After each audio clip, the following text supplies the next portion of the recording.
Not too long ago, I went on Hulu and I found the TV show Shark Tank. And I went all the way back and watched every episode starting at season 1. I've always had that entrepreneurial spirit, wanting to start businesses and make money by working for myself. And that's pretty much what I've done. I've been self-employed for more than 20 years. And now I'm self-employed as a podcaster. But one thing I've never done, I've never been on Shark Tank. But Max has, and he did it as a teenager. Max told me the whole story of the product he developed and how he pitched it on TV and ended up getting a deal with Mark Cuban. This is a flashback episode. Max originally told this story here on the podcast back on episode 18. So after he tells about his adventures on Shark Tank, you'll hear a new conversation I had with Max recently about what he's up to today. Surprise! He's started a new company. Real people in unreal situations. There is a girl hanging by her broken leg from the telephone wire. And I called 911 and I said, I found a baby. I turned around. I see a gun pointed at me close enough I could touch it. She would hold our heads underwater all the time. He levels the gun, pulls the trigger, and I go down. Her eyes were full of tears. She didn't want to leave us. My hair catches on fire. I swear to God, this image is burned in my head for the rest of my life. I'm Scott Johnson, and this is What Was That Like?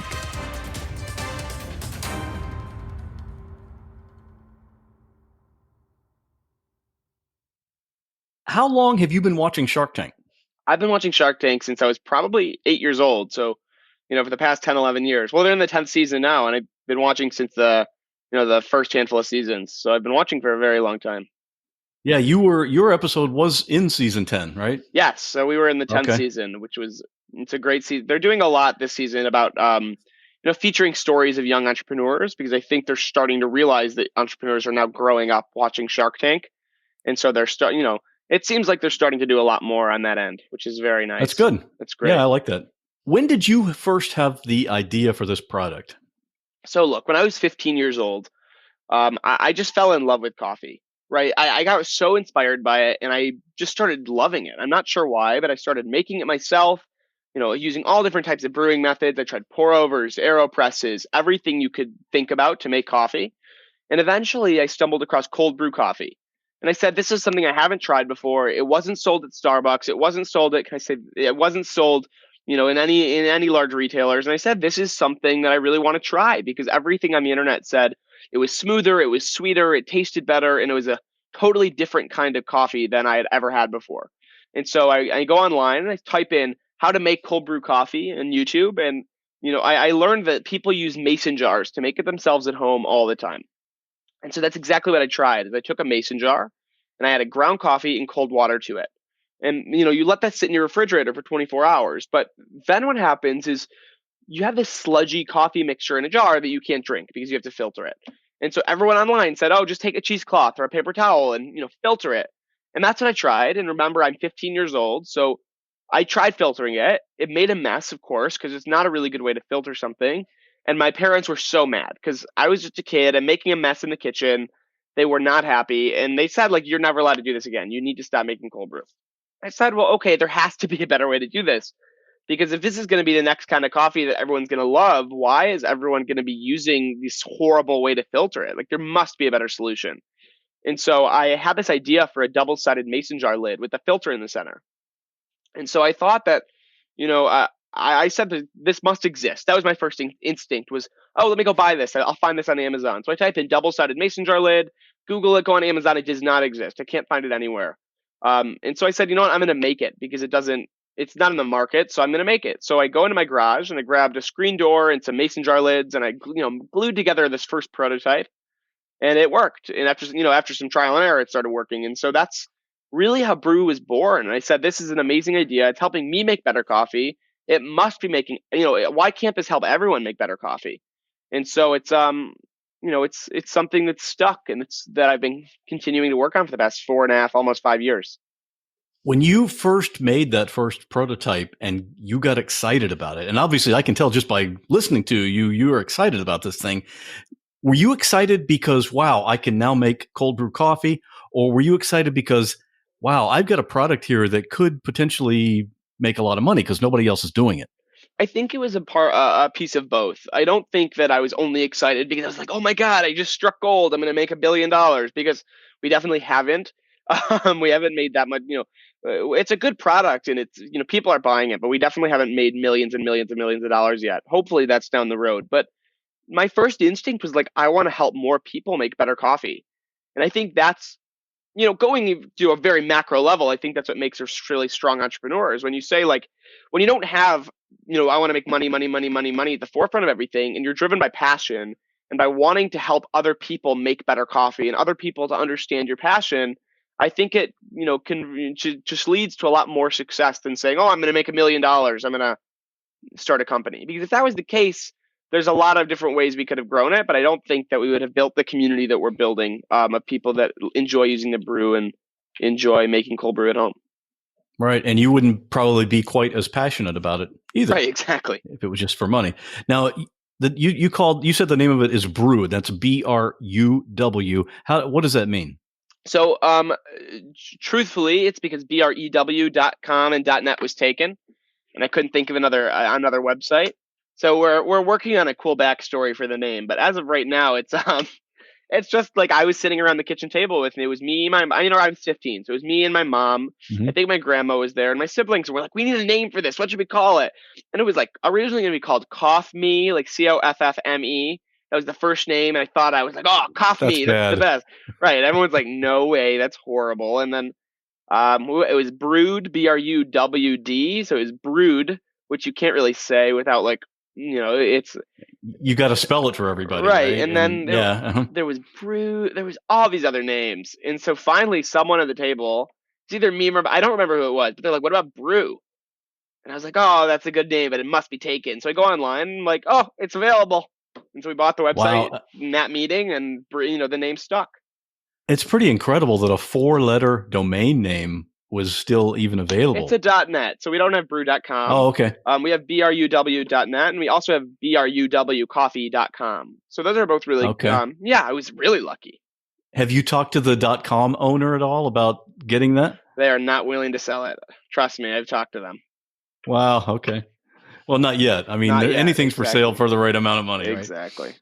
Okay. Now, I have only been familiar with hot coffee, and my wife drinks iced coffee, and I wasn't really familiar with cold brew as compared to iced coffee. Can you kind of describe? I've done a little research, so I now know, but can you describe for the listeners what the difference is? Totally. So a cold brew coffee. So let me go back to iced coffee. Iced coffee is, you make coffee and you cool it down and you pour it over ice, right? It's pretty self-explanatory. Everyone can pretty much figure out how to make it. Not too challenging. Cold brew, on the other hand, so what happens is you get iced coffee, you just get, coffee that's cold. You just, get a cold tasting cup of coffee. So it's not that special. Cold brew, though, you actually brew with cold water. So the coffee grounds never touch heat. They never get hot, and you do it over a longer period of time. So because you're using cold water and because you're stretching out the process, the chemical reaction with the coffee and between the coffee and the water is actually different. So you're not extracting the same amount of acidity out of the coffee bean, and you're not extracting all the same elements that you would when you have a hot cup of coffee. So it ends up being more caffeinated, and it tastes smoother and sweeter. So it doesn't taste as bitter and harsh as, that same coffee would taste if you brewed it hot. It, tastes actually completely different. And that's a big plus to a lot of people that like coffees. They said, well, I hate the bitterness. I have to add milk. I have to add cream. And when they drink cold brew, it's smoother, and they don't need to use the most expensive coffee in the world to get something that's drinkable. It's something that, it tastes good still if it's made cold. And I think that's what people like a lot. And then because of the lower acidity, certain doctors will recommend it for patients who have, who have digestional issues because it's easier on their diet. There's a whole array of benefits to it, but it is different. I mean, the main one is that it tastes different and it tastes better. Yeah, I'm looking forward to trying it. I haven't yet had cold brewed coffee. I ordered your filter. It just hasn't arrived yet. Right. But I know you're a little back ordered a little bit, right? A little bit. It's on the way. So it's everything's shipping out. Well, by the time this is up airing, should probably be shipping out already. So Right, I'm sure. yeah, no, but it was crazy. We got all these orders the night we aired on Shark Tank, and wasn't expect. I mean, we were expecting an influx of orders. We didn't really know how much, and we just got slammed. And we said, "This is great." And then we also decided, like, okay, we need to meet this demand. We need to figure it out. And it was definitely challenging to do it, but we're slowly getting there. Let's go into the show. You decided to be on Shark Tank. Now, I know to get on the show, you can apply either online or at an open call. How did you do it? So you can apply either online or at an open casting call. Both of them are pretty similar. They're, one, you just go and speak in person in front of judges, and the other one, you submit a video of yourself. And either way, you get in front of this. I believe you get in front of the same casting team, and they review you, and they pick the best entrepreneurs they see. Because what, they got 40, I think this season they got 44,000 applicants. And so it's competitive to get on the show, and everyone, because of how successful the show is, everyone's trying to get on it. But it definitely is a process to get to apply and to get approved. I think the statistics are astounding. I think this season 10, what they published is that 44,000 people applied to be on the show. 158 of those people made it to LA to actually film a segment. But then 88 of those people made it to TV. So like 158 film and 88 people made it to TV. So about half the people that filmed got cut. And so you can go to LA, go to the stage, you can pitch to Sharks, film your episode, and then just get cut off and not actually have it come to fruition. That would be pretty disappointing. Oh, tell me about it. So that's what personally, that's what I was worried about. Is we filmed in the summer, and I said, like, oh my God, am I going to be on TV? We had no idea what was going to happen. And so that's what I was concerned about. It's like, oh my God. But then we got the news that we were going to be on in January, and it was very relieving. Oh, I'll bet. Yeah. So that's one of the things I wanted to ask you about. From the time you got accepted to come out to when you actually filmed the show, how much time went by? Right. So it's a long process. I mean, they're taking applications now for next season.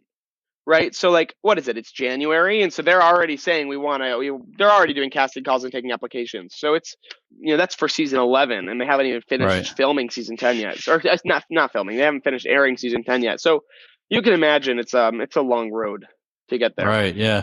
So your show actually is season 10, which we're in right now, episode 9. Mm-hmm. And that went on the air on January the 6th, 2019. So just a few weeks ago. When did you actually record that episode? That was over the summer. Shark Tank films the entire season in 2 segments. They do one in a week in June and a week in September. I believe that's what they published. So, it's a crazy. So you filmed in June, and it got on the air in January. So it's like 6 months roughly. Mm-hmm. How many times did you practice that pitch? Oh my gosh, I can't even tell you. I thought a lot, right? A lot, because I had the pitch written. I decided this is what I'm going to say to the Sharks, and I would literally be in the mirror going, "Hi, Sharks. My name is Max Feber. I'm 15 years or not. I'm 18 years old." Right. So I would just go through it, and I did it hundreds of times. I mean, there's a folder on my computer of me doing. I did it instead of doing it in the mirror. I did it in front of my webcam, or my Mac, so I could see. Because I could do it, then play it back and say, "Oh, I'm going to tweak this. I'm going to say it slower," so I could actually, evolve it. And so by the time I got to TV, it was pretty public. It was pretty polished. Right. Yeah. Because you want it to be second nature. You don't have to be thinking to try to remember your lines or something. How nervous were you walking down that hallway? I mean, what were you thinking?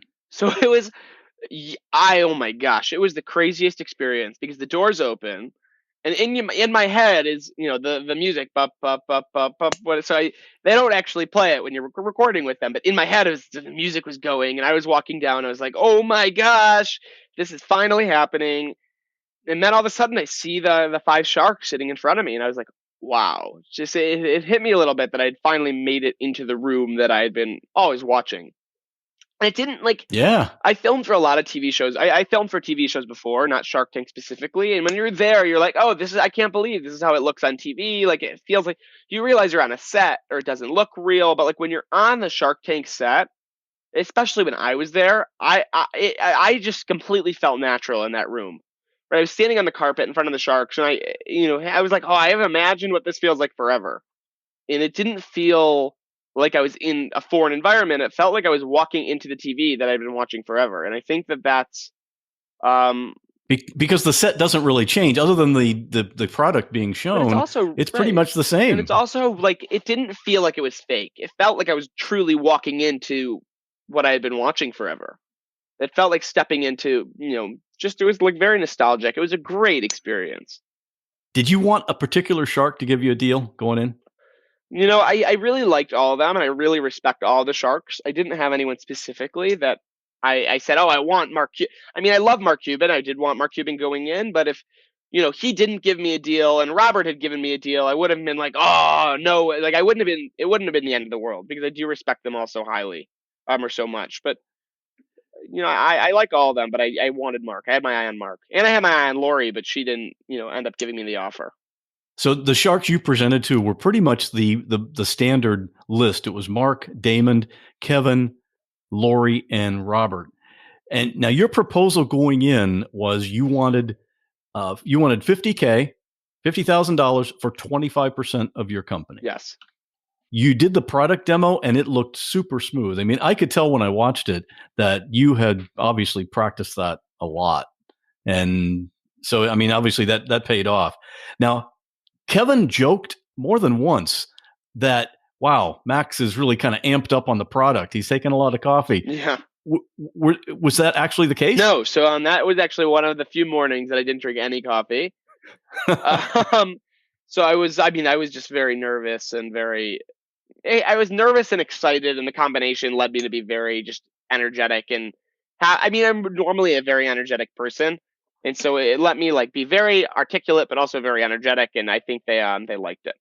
Yeah, I think that came across very, very positive. And I can tell, I mean, just talking to you now, obviously you talk fast, you think fast, and that's just the way you are. Exactly. Was there any question that you were afraid they were going to ask? No, I was pretty much prepared for anything they could have thrown at me. I had been reviewing. I didn't necessarily review my numbers just because I know the number. Working in a business so regularly and every day, you kind of learn everything about it, and everything about it, very naturally. And so I didn't have to prepare too much. I just had to recalculate the cost of, I just had to make sure we had actual numbers for what our product cost and what it, stuff like that. But I wasn't really nervous for anything, because I think in general, running Brew and running a company, I try to maintain a very healthy company. And I try to run a company that's morally strong and also very financially healthy. So we didn't have any debt. We didn't have any, we didn't really have anything too crazy that they saw. It's not like they could have gotten my secrets out of me, because we didn't really have anything to hide. I pretty much left it all on the table with them. And you got your patent just before you filmed. That was crazy. A few days, right? No, that was true. We really had gotten the patent really 3 or 4 days before we were filming with them. That was great, because that's one of the things they always ask, and of course they always ask what does it cost you to make one of these, and you had all those answers ready to go. Well, look, I was just, what was I going to say? I'm not going to say I don't know. I don't know the answer to how much it was going to cost. And I think that some people go into the tank and they say that, oh, I don't know. I don't know how much it costs to make. And those people should not be on Shark. They shouldn't be asking for an investment. Because they have right. You wonder how did they get past the first screeners? Right, I think I don't know the process for how they get, how they apply. But why should they be taking an investment? They might not even know. They're not going to be able to manage that money properly if they don't know what their product costs, how they're, they don't know the basics of their business, and they just I wouldn't trust them with my money, and I can't imagine how one of those billionaires in the room felt. Right. Because it's not like they just give their money out to anybody. Right. It's they're billionaires, but at the same time, it's they're not they're throwing their money away. When they give you $50,000 on Shark Tank, it's not like they're spending it. It's not like they're buying a car. They're investing it in you because they think they'll make money back. And so, right. People don't really, people forget that a lot. They think, oh, they're just giving this kid money to give him money. They don't realize that, Mark giving me $50,000 is Mark assuming that I'll be able to take that $50,000 and turn it into, $5 million, which hopefully we're going to be able to do. Right off the bat, Kevin offered you $50,000, but for a 50% stake. You didn't seem too excited about absurd. I couldn't believe it. That was just a stupid deal. I didn't like it. I respect Kevin O'Leary a lot. I think he's a nice guy. from me being in the Shark Tank with him, I think he's a good investor, and I think he's a good person for the most part. But that was a stupid offer. But that seems like it's kind of his shtick. I mean, he calls Mr. Wonderful, but it's like a sarcastic thing where, he just comes out and he doesn't pull any punches. He said, I remember what he said about your product. If he thought, well, obviously if he was offering a deal, he must have thought it had potential. But right. You know what? I actually, I didn't like the deal because it was too much equity for me. But in all honesty, like, he is probably one of the most shrewd investors there, and he's probably one of the fastest to say your idea sucks. Like, get out of here. You have the worst company ever. And he didn't say that to me. He actually, he respected me enough to understand that we were running a healthy company, and he believed in the product. And I do really appreciate that, because I think that's very rare coming out of Mr. Wonderful. But he said, I mean, on another one of the presentations on that same episode, I think the line he used was, you need to take this product out back behind the barn and shoot it. Right. Because, I think a lot of that is for ratings, because people want to see, what's Kevin going to say next, right? But you know what? I think that I don't know why he does it. I don't know why if they do it for ratings or not. I just know that, getting an offer from Kevin O'Leary, he's probably one of the hardest sharks to get an offer from. He's impossible to get a good offer from, but I mean, to get an offer at all from him is really rare. So I think that the fact that when he gave me the offer, I immediately was like, you know what, this is, it made me feel like this product's legitimate. They're going to like it, because if he likes it, then nobody else, if like he doesn't have an issue with the financials, then nobody else can have an issue with the financials, because for the most part, he's he's probably the most, out of all the sharks in the tank, when you watch him, if he even notices a little bit of a deviation from what's normal in the industry, he'll slam you over it. So you get that, and then Lori dropped out, and then Damon offered $50K for 30%. So it's a little bit more equity than what you initially wanted. And then Robert dropped out, and then Mark Cuban said, "Okay, I'll give you $50,000 for 30%, and I want an immediate answer." Yes. Did you feel pressured, or, I mean, obviously that's part of the deal, is they want to put pressure on you. We're going to give you this. You need to answer us now. I don't know. Damon gave me the offer, and the offer he gave me was like, look, I'd want to license it. He didn't seem to believe in me that much. Meanwhile, Mark's like, you remind me of me when I was a kid. You're a mini me. Like, I love you. I love this. And he gave me the same offer. And so again, I really respect Damon John. I think he's a great entrepreneur. And he was the entrepreneur in residence at my college, Babson, for a little while. But I think that, Mark just seemed to have a little bit more belief in me than Damon did. And I think he was investing in the business, thinking he could make some money. And back to that, Mark was investing in me along with the business. Mm-hmm. And so I just really appreciated that. And I thought it was, I respected him, and I wanted to do a deal with him. In retrospect, I probably could have asked the two of them to go in together. But I don't know if that would have ever materialized. Yeah. And so, that makes sense. I mean, since they were both offering the same deal, for you to go with Mark, I guess it makes sense about why you did that. Looking back on it now that since the show has now gone live, would you have done anything differently? That's a good question. I don't think so. I think I pretty much, I think we hit it spot on. And I think the way the show made me look, I think it was good. I think they made me look really good, and I really appreciated that. And I think they really portrayed the company very well. There's not much I would have, done differently.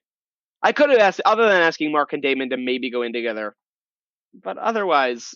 But that wouldn't have necessarily been a positive, though. Right, exactly. So I mean, look, I think I would have asked the question. I don't even know if I would have. I go back and forth between it. I think about it, because I'm like, well, Mark wanted me to commit immediately, and I committed, and I did. And I think that shows something to him about how committed I was to him and to his company and to his investments. And on the other end, I don't know what Damon could add to the company, because I haven't really interacted with him. So, I go back and forth there, but I don't think I would change anything. I think it went really well. They definitely reward decisiveness. Yes, I agree. After the show, did the deal actually happen? You got the $50K? It did. So we're working with Mark, which is really great. How often do you talk with Mark? Mark's great. He answers he's a really good advisor, and I think I really appreciate it. He's a really strong advisor, and I'll probably email him like once a week to ask him questions or to give him updates, and he always is responsive and works with me and gives great advice. which is awesome. He's really good to work with. He's a really good advisor and a really good mentor. How many people have direct access to Mark Cuban? Right. I mean, Seriously. Oh my God. It's made me a celebrity in school and everywhere. They're like, oh, can you ask Mark a question for me? Oh, let me talk to Mark. Let me get Mark's phone number. I'm like, I can't. Oh yeah. Like you're going to abuse that privilege. Right. I'm like, and it just, it's great. It gets me into all the parties. Anytime I want to go to a party on campus, I'll be like, if you don't let me in, I'm going to call Mark. And they're like, okay, come on. Not that I actually will, but it's been really cool. Seeing people support me and like me, and like the company. It's been really great. You mentioned that just your appearance on the show had a pretty positive effect on sales. Can you talk about that a little bit? Yeah. So we did really well. We aired on the show, and all of a sudden we have thousands of new customers that just flooded in. And I realized that we were going to sell out as soon as we did better than I expected. And I was like, you know what, we're going to sell out. We're not going to be able to fulfill all of our orders immediately. And I said, well, if we can't be, operationally excellent as it goes in the industry, like if we can't get all the orders out immediately and have perfect supply chain, then we have to be very on top of our customers. We have to be talking to them and interacting with them and build a community with them. And not that those are two mutually exclusive things, but we said like we have to do something. We can't just leave these people to, fend for themselves. And so I sent out an email to all of my customers with my personal cell phone number. And I said, look, you're my customers. You're supporting in me. You're paying me. Why shouldn't you have access to me? It just didn't make sense. And so I said, call me, text me. It's my real number. It's the same one my mom has. And ask me your questions. Don't slam us online. Don't leave horrible reviews. Just call me. And I'm happy to talk to you about it. And that's what we've been doing. And it's been working very well for us. People love transparency. People love it. And I think that they really like, it's really good. And they like it a lot. And they respect it a lot. And it helps build a stronger brand for us. It helps build a community of all the people that, that are on board and that, respect us. And so I really like it. I really do appreciate it. How do you, when you get the 50K, what do you use it for? Or what did you use it for? So we invested a lot in marketing, like Market asked for, like he had wanted us to do, but we've done a lot of everything. We're just growing ourselves, and we're, spending a lot of money to grow ourselves as a company. So it's kind of, what you're doing is kind of like bootstrapping, where is it like the orders that you get, the money that you get from pre-ordering or from ordering is really paying to have the product created, right? Right, exactly. When Lori dropped out, she said this is just going to be, or she thought this is just going to be one of the many products that you'll develop. Do you have plans for any others right now, or are you focusing on just this one? Look, I don't have anything definitive in the pipeline, but I do agree with her a lot. I think that, I've always viewed that this is not something I'm going to necessarily retire on, but it's just the first of many ventures for me that hopefully, and now that I have this community of people around me that I have relationships with, with Mark and with all these 4,000 customers or 5,000 customers or a few thousand customers, the number's not 4,000, but it's just whatever it is. Like, you have this relationship with them. And so now, because I'm giving them my phone number and because I'm building this community and because I'm kind of building this strong belief, not only in the product, but also in myself, I can say like, look, everyone, hi, thank you so much for believing in Brew. I'm starting this new thing. And whether that's 4 or 5 years out, I can say, would you support this? Because look what I'm doing. You believed in me from when I was a kid. Like, look what I'm doing now. And I think that I think people would be open to it. And I think people would believe in it. And I do really appreciate that.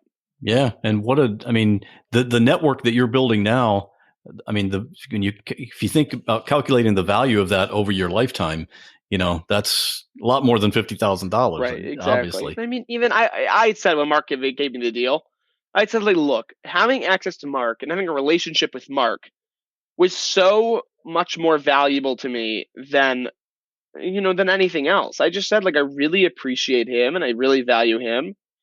And I know Mark Cuban's worth a lot more than $50,000 to us. And so I had really, I was very flexible in the amount of equity I was willing to give up. Don't tell him that, but All right. Well, if he's listening to this, then of course now he knows. But now he knows. Okay. Mm-hmm. He could have gotten no, not really. But So you've got your website. You're on Facebook. You're on Twitter. You're on Instagram. And I'm going to have links to all of these on the show notes for this episode so people can contact you. What's the easiest way for someone to actually get the Brew cold brew coffee filter. Best way to buy it is on our website, bruw.net. The best way, that's the best way to do it. Coupon code is SAVE10 for 10% off. Don't tell your friends. It's a secret, but that's the best way that they can get a hold of one. And to get in contact with me, I'm on Instagram. Follow us on Instagram also at Brew Coffee. Or follow me personally at Max B Feber. That's MAXBFEBER. And follow me and DM me and reach out to me personally, and that's the best way to get in touch with me. If you want me to, I love speaking, and I love doing different. I love doing everything. So please reach out to me, and I'm happy to talk. Yep, and like I said, I'll have links to all that on the website for this episode. And Max, I appreciate you coming on. It's an exciting story, and I'm looking forward to seeing where it's going to go. Thank you so much. I really appreciate the time, and I really enjoyed the conversation.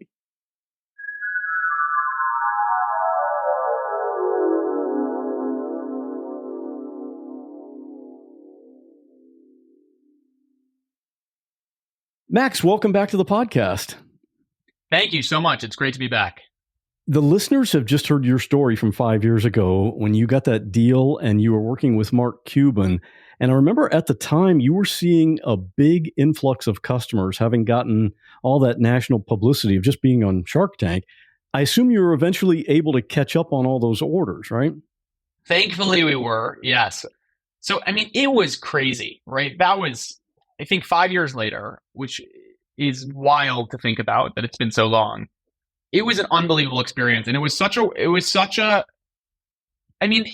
probably one of the most challenging scenarios of my career to date, where I had this massive spike in orders, which no amount of inventory management, no amount of order preparation could prepare me for. And it was really challenging. And I think, reflecting on it 5 years later, while you're in it, while you're in the thick of it, you're really just doing the work, right? You're working and you're running and you're executing and you're doing what you think you can do. And you don't necessarily respect the amount of effort you put towards something until you're looking back at it years later. And I'm very lucky to have been thinking about this scenario regularly, and it's been great. It was really an amazing experience. But yeah, so I'll give you the update. We filled all those orders, thankfully. And I don't remember exactly where the story left off, but filled all those orders. And then I worked with Mark's team and I continued to run the company for a year and a half. And then in May of 2020, I was lucky to exit the company to an acquisition to a company called Snarky Tea, who's also in the Shark Tank network. They've continued to run the brand. They've continued to sell the product. And I've been able to step back into new roles and to take on new opportunities. And the exit, was that the plan from the start? I know it is with a lot of companies with startups. Look, I think that an exit is the plan with a lot of companies and they don't exit. And it's not the plan with a lot of companies and they do exit. It really doesn't matter. Whatever your plan is in the beginning, it's irrelevant 5 years in. Anyone who's run a company, who's run a program or knows anything, who's run anything understands that it's really not relevant what you plan, how your exit strategy day one. I think I didn't necessarily know what the company was going to become, whether it was going to stay a project, whether it was going to grow, whether it was going to be sold. It was hard for me to understand exactly what was going to happen. And so I was fortunate to realize that I was at this opportunity where I could, really sell the company and make a good amount of money and walk away with this storybook ending to a great story of running a company through high school and college and then selling it. And that's more so what I was focused on, right? Is what's the natural conclusion to running Brew? Like, how can I continue to progress in my own career? And it ended up working out very well. And you said you took other positions in the company after you left it, after you sold your equity in it. But did you have any other deals or ideas in the works at that point? So I didn't take other roles. To be clear, I didn't take other roles within Snarky Tea. I, detached. I was no longer invested in the operation of Brew, but I took other roles at other venture-backed startups, and other startups at other companies, really to spend the time learning about other types of industries and other types of brands and learning about how the venture world works. I knew how to build a company. I knew how to build a product. I knew how to manage a team. I knew how to sell it. Where my weak point was understanding the financial structure of raising money for a company and kind of building a conventional venture backable startup. So that's where I devoted a lot of my time to learning and took opportunities and took roles, which really just encouraged me to learn and be exposed to new industries and exposed to new work opportunities. And actually was able to leave about a year and a half ago from those opportunities and start a new company, which a co-founder and I are building now. Yeah, that is it is pretty amazing. You call a storybook ending, and that's in your case. I mean, you're still so young. It's like the storybook beginning still. Yeah, right. It's like the prologue is over. But I understand after being on the podcast 5 years ago, you have been in contact with one of the listeners of the podcast. What was that about? That's correct. Okay, so I'm going to shout her out. She's going to appreciate it. Professor Quinn at Clark University in Worcester, Mass. Is an avid listener of this podcast. She really likes it. And she actually sent me an email saying, hey Max, I'm a professor at Clark University. We have an entrepreneurship program. My students would love if you would come and speak to us and come and talk about your story being a student founder and how you balance classes and school and your social life and your company and all of these different things. They're all running companies. They're all trying to break into the world of startups, and they want some advice. And of course, I read this email. I'm like, this is ridiculous. Like, no one's going to listen to me. What am I qualified to speak about? Like, what is my story actually? How inspiring could my story be that people actually want to talk about it? Which, fortunately is not true, but I think is the mindset that a lot of founders have. But, and so I was like, yeah, absolutely. Of course I'll go. And I would love to speak to your kids. And so I went, I lectured for a day last year. And then last week, actually, I don't know when it's going to air, but as of, the day we're recording it, I was at Clark in Worcester last week, spending a couple days lecturing these classes, talking about my story, and also serving as a guest judge on Clark Tank, which is their version of a Shark Tank, which was really fun to see what some of their students are working on. Yeah.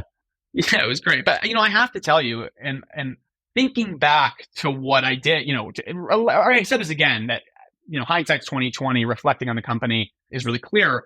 Lecturing about it years later really forces you to deduce all of your thoughts into a clear structure, a clear outline, to know exactly, what your takeaway and your analysis is, and talk about it to people. And so, I was really lucky to be able to do that. And I think what I realized is that almost all of my job at running Brew and at running my current company is that you're playing this mental game, right? You are playing this mental game of entrepreneurship where, you are balancing your own emotions and you are balancing your stress and your pressures, and, you're putting out fires every day.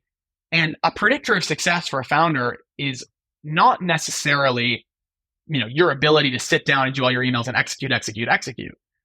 Your predictor as a founder is your ability to just take a deep breath and know that it's going to be okay and manage all these different pressures and all these different stresses and move the ball forward.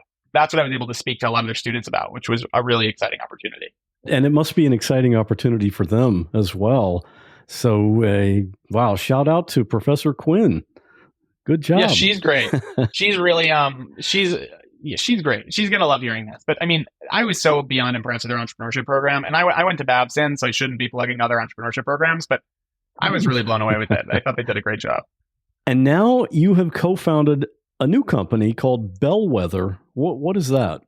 That's correct. So we're building a company called Bellwether, which is designed to help brands leverage their existing social values as marketing engines.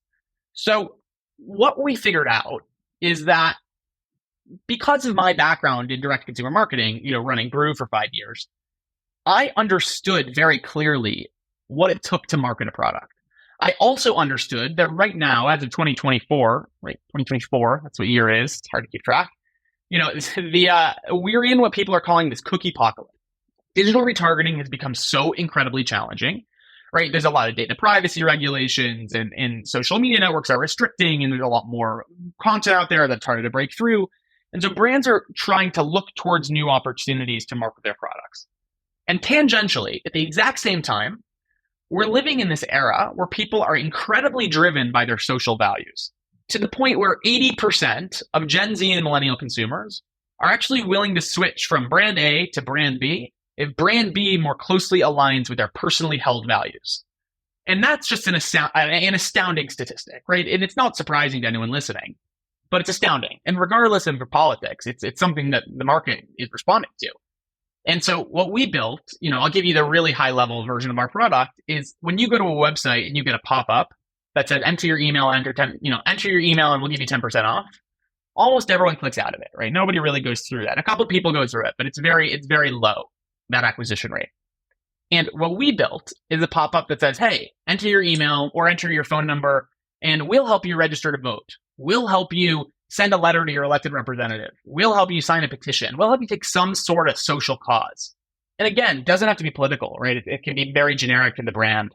But what we found, and this is consistent with some other research, is that actually acquires like almost 80% more cold leads. It's like 70-something% more leads. And the leads that are acquired spend 40% more money over the course of their lifetime with the brand. So, right, it's this win-win where we have found a way to financially incentivize direct-to-consumer brands to really take their social impact seriously. So they can, cause some form of positive social change while simultaneously increasing the amount of customers they have and the amount of money their customers spend, which is, an unbelievable opportunity that we're building in. Yeah, it sounds like the perfect storm. How did you come up with that? Who figured that out, that it would work? Oh, I mean, there's a lot of smart people that are much smarter than I am that are researching in this space right now. Thankfully, there's a lot of people that don't read the same research that I do, that aren't taking it seriously. We see this going on where, right, that stat, the 77% or something and the 40%, I think it was Harvard Business Review that put that study out. Don't cite me on that. But it was either Harvard or McKinsey. Somebody put that research out, which said 70 to 80% more likely to go through a flow if you're engaging on an existing value. Our product is testing that hypothesis and confirming those numbers. But we're living in this time where people are really spending a lot of money and a lot of energy researching social responsibility because, I don't have to tell you, the world is a little crazy, right? The amount of social engagement and political engagement that's going on, it's unlike anything we've seen in a really long time. Certainly nothing we've seen in my memorable lifetime. But we think that where the world is for social responsibility right now is where the world was for sustainability and climate engagement 10 years ago, right? Nobody was investing in climate tech 10 years ago. No one was building climate companies 10 years ago. The few that broke through and the few that are now crushing it and they're killing it. And now everyone's writing checks and building these funds around climate tech and sustainability. But we really expect that in a couple of years, we're going to be, we're the first to market and are at a really big opportunity. Which I shouldn't be saying on a podcast, Scott, because now everyone's going to start competing with me. But the entire world's going to hear this I'll episode. Let you have that. So you cat's out of the bag now. Yeah, right. Exactly. It's Professor Quinn. If you're listening, don't steal my idea.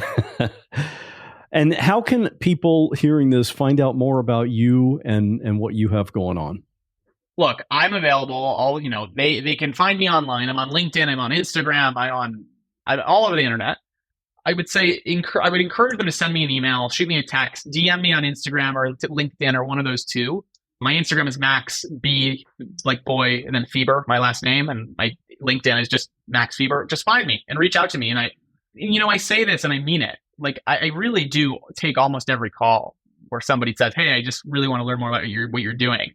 And I was talking to these students the other day, and I told them this. I'm like, "Look, you're not going to take me up on this. But I want you to reach out to me. I want to be on calls with you. I want to help you. I want to talk to you." And so all it takes is them to reach out. And I'm really happy to. So I would encourage anyone listening to reach out and let's, if you're in New York, let's grab coffee. Otherwise, let's hop on a call. And I'd love to chat about this. And that's an offer that if anyone has any entrepreneurial leanings, that's something that people should absolutely take you up on. And when I'm in New York, maybe maybe we can get together because I'll be up there sometime this summer. Maybe sounds good. And for all of your contact info, we'll have that in the episode notes for your Instagram and LinkedIn and email. All that that'll be in the episode notes so people can find that. And Max, I appreciate you coming back on. You've already done so much, and looks like there's a whole lot more in your future. Thank you so much, Scott. I really appreciate it, and I look forward to connecting in another 5. Max is so genuine and down to earth. And when he says he wants you to contact him, he means it. He really enjoys helping other people, especially around the topic of starting or building a business. All of his contact info is in the episode notes at whatwasthatlike.com/176. Hi, Scott. I love your podcast. Each story is better than the next, and you are such a wonderful host. So kind, empathetic, and wise. So thank you for that. Episode 170, Justin found his mother on Facebook, hit me hard, as we adopted our son at birth. He is 16 years old now. I just wanted to mention that the adoption agency we worked with changed our way of thinking about what it actually means when a birth mother chooses adoption for her child. Rather than give up her child, she makes an adoption plan for her child. I know it's just a simple change in a phrase, but I really think it more accurately describes the choice a birth mother is making. No woman wants to give up someone they carry in their body for 9 months. Rather, the birth mother realizes there may be someone out there who could give that child a better life, and that is what she chooses. It's an excruciating decision for her, and one that will forever change the course of the lives of so many individuals. It is also, in my opinion, one of the most selfless acts of love there is, which I know you understand. There are many people who continue to use the phrase giving up a child, and my stomach turns a bit each time I hear it. So I try to do my part in letting people know there is a more fitting phrase, and perhaps someday the standard language will become that a birth mother made an adoption plan for her child. Now, doesn't that sound so much nicer? Been getting lots of good feedback about the Tuesday question episodes with Meredith.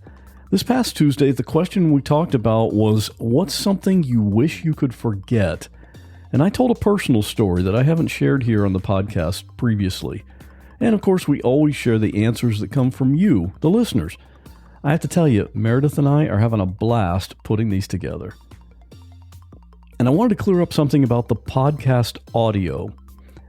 I've gotten some feedback from a few listeners about a high-pitched screeching noise that can be heard right at the end of an ad break.